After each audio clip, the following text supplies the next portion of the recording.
What's up, guys? Coach Darren here. Excited to jump into another episode with you today. I'm stoked because we're going to be talking a little bit different topic here. It's going to be more for the parents, the adults, and the ex-athletes out there trying to keep their training up. Specifically talking to the population, typically 35 years and older, as at that point in our minds, you qualify as a master athlete, as well as within the minds of a lot of different organizations. So training is going to look a little bit different as you age. It needs to look a little bit different if you're going to be getting the adaptations you're looking for and reducing the risk of injury. So a little backstory, we train quite a few adults online. We work with tactical populations. We work with individuals looking to keep up their performance, train in a way that makes sense for them for multiple different avenues and aspects and things they enjoy to do outside of the gym. So I wanted to make a podcast talking about that a little bit and give you some insights and ideas on how you're going to transition your training as you age. It's something you can't just ignore and keep pushing through. It needs to be something that you're proactive with and paying attention to. So just go over a couple different unique changes that's going to be different from when you were younger, and some insights into how we look at it at HansenAthletics, because we find a way, in my opinion, to continue to train in a way that resembles and builds athleticism, but is appropriate for age and will allow you to do things outside of the gym that are important and not just be successful in the gym itself. So number one point is recovery. So you got to check yourself before you wreck yourself. If you are just getting back into training, or it's been a long time since you've had an assessment or a proper assessment of your movement and where you're at with past injuries, any pain going on or similar, that's going to be your first steps. You need to either hire a professional and get an assessment, go to a facility that provides those, or look up online and try to find just a basic assessment you can do to make sure you're checking if you're moving well, where your mobility's at, and if any injuries or conditions you've had in the past are affecting your ability to move now. I don't think a lot of people go through this. I think people just try to either they've been inactive for a while, or they've just been continuing to try to grind out the same kind of training they're doing when they're younger. And if you're interested in this podcast, you're probably not getting the results you want, or you're having pain often.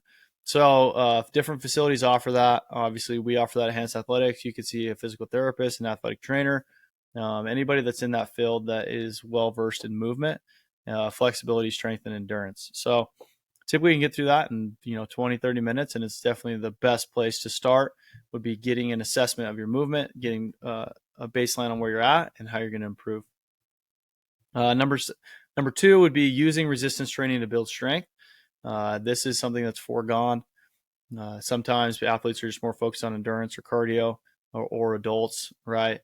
And number one is resistance training. That's going to be where you get the biggest bang for your buck, where you're going to have carryover outside of the gym, and it's going to allow you to build more muscle and strength, which over time is what actually goes away. And that's going to improve a lot of things, including how we feel, how our joints feel, but also just how much energy you're expending throughout the day. The more muscle you have, the more your body is using energy to maintain normal function. So therefore, you can look at more fat loss and health over time. So interestingly enough, in college, I did a little research project on this for my major in exercise science. And we did a base population of people, I believe 55 to 70 years old, and those that were taking care of themselves and doing the things they love versus those that were in a rest home or being taken care of or needed assistance. And we did a couple different tests, a handful of different fitness tests, but the number one differentiator for those guys was base levels of strength. So the people that could maintain a higher base level strength over time and muscle mass were able to take care of themselves for longer. So if that sounds appealing to you, definitely incorporate resistance training at least 2 to 3 times a week. This doesn't have to be crazy. This is just the basic squat, lunge, deadlift, press, push-ups, pull-ups, rows, anything simple movement patterns, loading them up over time to get stronger. That also applies to endurance athletes. If you are well aware of what endurance athletes are doing for training at a high level, it does include strength training. It is imperative to stay away from overuse and injury over time. So number two, resistance training, to use resistance training to build strength. Number three is going to be the other side of that coin, keeping up your cardio or aerobic capacity. This can be something that's also foregone completely. This is going to help with cardiovascular health over time, improving your endurance, and reducing the risk of chronic diseases or issues with your joints and whatnot. So keeping up your aerobic capacity is important for overall longevity and health. So when I say you need to strength train, that doesn't mean that you should just completely put cardio out the window, which you will see often. People will just go to a global gym, lift weights, and not keep up their ability to do work over time. So you want to do those at a low intensity though. So if you're doing your strength training, you want to think about keeping those lower zone 2 work, keeping your heart rate, 125 to 140, and going a little bit slower probably than you're comfortable with, just to build that capacity over time and allow yourself to recover between sessions. So you don't need to go out and sprint a mile. You don't need to do something super intense per se, but actually get away from that mindset and more just do it in a way that you enjoy and that is getting you moving for a specific amount of time. Something to look for is at least 75 minutes per week of low impact, low intensity work. So shoot for between 75 to 150 minutes a week between your sessions, and add that in probably on the days that you're not strength training. So you could potentially do, for example, a Monday, Wednesday, Friday strength training, do Tuesday, Thursday, and something active on Saturday or Sunday to get those minutes in. Number 4, prioritize recovery. So people have a hard time with this. Athletes have a hard time with this. And as we age, it becomes more and more important. So recovery is key.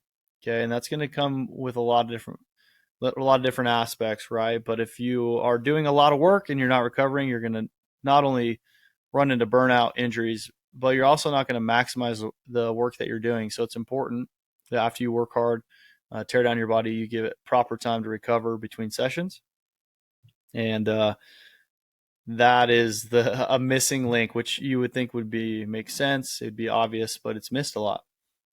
So you don't need a lot of fancy stuff, right? The first things you're going to need is make sure you get adequate sleep. So having a good routine, going to sleep at a consistent time, and trying to get at least 6 to 8 hours of sleep for an adult is usually great. For youth athletes, we want 8 to 9. So typically as we age, we need a little bit less sleep. Proper nutrition, so having a good balance between carbohydrates, proteins, and fats, and hydration. So you need to eat. So you need to eat good foods, quality foods. You need to eat often to repair your body. So sometimes people go on the other side of this and not eat enough, and they'll be under recovered. They won't feel very good, and their motivation will drop. So making sure you eat enough food. Again, a lot of people miss that. They go on the opposite spectrum and don't eat enough, and then they can't recover from their work. And it just, it's just a downward spiral of things coming together. So usually you're not sleeping, you're not eating, you're not drinking water, and you're having a hard time recovering. And then your training drops out the window because that's the only option you have with where your recovery levels are at. And then obviously your active recovery methods, foam rolling, stretching, sauna, hot tub, ice bath, things like that, making that a constant thing in your routine and something that you do frequently, which there's been a lot of hype on ice baths lately. So I'm sure you guys have heard a little bit about that, but that would be a huge part of this as you age, is prioritizing recovery. And then the last kind of thing I want to talk about is staying flexible and mobile. Doing things every day that incorporate stretching and mobility. This can be obviously in your prep work, before you're doing your endurance work, before you're lifting weights, making sure you're doing some consistent things and putting that into your routine, and improving mobility and flexibility over time.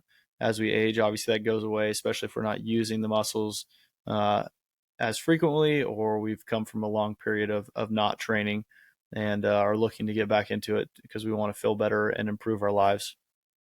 So those are the top things that I wanted to mention today for you guys. If you're listening to this and you're aging and you want to continue training, on my end, I'd also recommend training in a way that is still athletic. So compound movements, full joint movements, full ranges of motion. Okay. Keeping up, skipping, hopping, running to whatever capacity you're capable of, getting back to where you can run for what's fast for you. Now, all these things are huge when it comes to the pyramid of maintaining movement and the ability to do things for the rest of your life.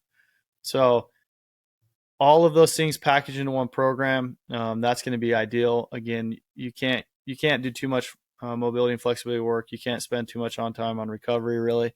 Those are two huge things. Incorporate some consistent strength training as well as some low intensity aerobic training, and you're going to be in a really good spot.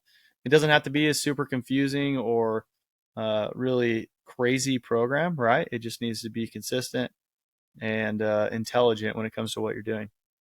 So after listening to that, if you guys are interested in that, this makes sense to you, and you're like, where do I start? Send us a message. We work with a lot of adults across the world. We do a pretty good job at getting some composition changes that they were looking for, but it's not our main priority. Our main priority is those bullet points that I listed above, getting you guys to the point where you're able to do the things outside the gym comfortably and effectively that you enjoy to do, and enjoying the process along the way, and enjoying training again. So I appreciate you guys listening in. Hopefully this hits some of you guys that this resonates with. And if you guys have any questions, again, hit us up. You can hit our website, HansenAthletics.com, or send us a message on Instagram. Have a great day, guys.